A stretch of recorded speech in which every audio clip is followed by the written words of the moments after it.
Tired of seeing your TikTok earnings just sitting there? Let's turn those digital coins into actual crypto in your Binance account. First, go to your TikTok profile page.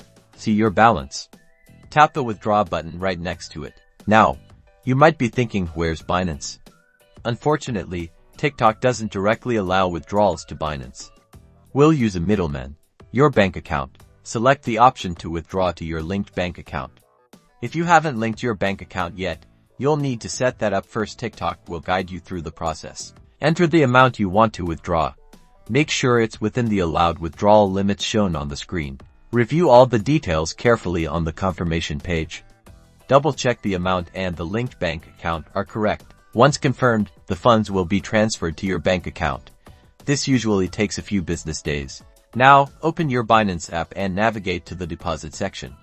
Select your local currency as the deposit currency. Choose the bank transfer option and follow the instructions to deposit the funds from your bank account into your Binance account. And there you have it. Your TikTok earnings are now safely in your Binance account, ready for trading or holding.